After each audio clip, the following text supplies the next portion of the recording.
অংকুৰম স্বেচ্ছাসেৱী সংগঠনৰ 2025 বৰ্ষৰ অংকুৰম এক্সিলেন্স এৱাৰ্ড ঘোষণা কৰা হৈছে।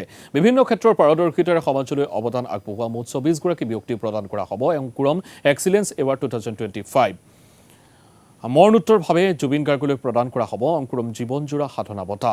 সাহিত্য ক্ষেত্ৰত অৱদান আগবঢ়োৱা বিশিষ্ট সাহিত্যিক ডক্টৰ ৰীতা চৌধুৰীক প্ৰদান কৰা হ'ব অংকুৰম এক্সিলেন্স এৱাৰ্ড। চিনেমাৰ ক্ষেত্ৰত ভাইমন্দা ছবিখনক প্ৰদান কৰা হ'ব এই বঁটা। সংগীত ক্ষেত্ৰত আচুৰ্য বৰপাত্ৰ আৰু সুবাসনা দত্তক প্ৰদান কৰা হ'ব অংকুৰম এক্সিলেন্স এৱাৰ্ড। ক্ৰীড়া ক্ষেত্ৰত উমা চেত্ৰীক প্ৰদান কৰা হ'ব এই সন্মান। শ্ৰেষ্ঠ পৰিচালকৰ বঁটা প্ৰদান কৰা হ'ব পৰিচালক শশাংক সমীৰক।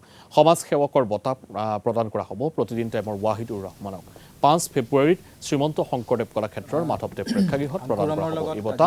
প্ৰয়াত শিল্পী জুবিন গাৰ্গলৈ শ্ৰদ্ধাঞ্জলি জনাই জুবিন গাৰ্গৰ নাম উৎসৰ্গা কৰা হ'ব বঁটা প্ৰদান অনুষ্ঠানটোত। অংকুৰম স্বেচ্ছাসেৱী অনুষ্ঠানটোৰ লগত আজি 8-10 বছৰ ধৰি আছোঁ। গোটেই প্ৰগ্ৰামটো আমি জুবিন গাৰ্গৰ নামত কৰিছোঁ, ডেডিকেট কৰিছোঁ। আৰু এই জুবিনৰ অনাৰত যোনবিলাক এক্সেলেঞ্চ এৱাৰ্ড দিয়া যাব তাতে থাকিব আমাৰ লাইফ টাইম এচিভমেণ্ট এৱাৰ্ডটো অৱশ্যে মিষ্টাৰ জুবিন গাৰ্গকে দিয়া হ'ব।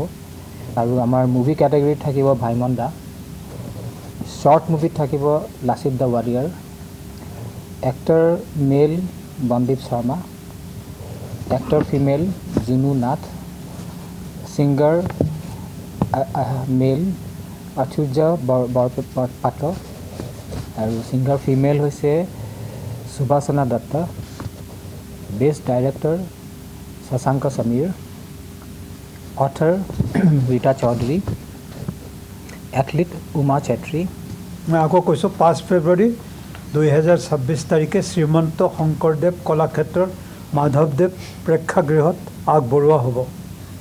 উক্ত অনুষ্ঠানত জুবিন গাৰ্গলৈ জনোৱা হ'ব বিশেষ শ্ৰদ্ধাঞ্জলি আৰু সেই অনুষ্ঠানতে তেওঁৰ স্মৃতিত অনুষ্ঠিত হ'ব এক সাংস্কৃতিক অনুষ্ঠানো। আৰু আমাৰ যি NGOৰ ফাণ্ড থাকে, যিহেতু আমি বিভিন্ন ধৰণৰ প্ৰগ্ৰাম কৰোঁ, ইভেণ্ট কৰোঁ, সেই ফাণ্ডৰ পৰা যি অলপ আমাৰ মানে NGO পুঁজি বাচি থাকে, সেই পুঁজিৰে আমি কমচে কম 5ৰ পৰা 10খন ঘৰ আমি বনাই দিবৰ কাৰণে আমি কথা ভাবিছোঁ।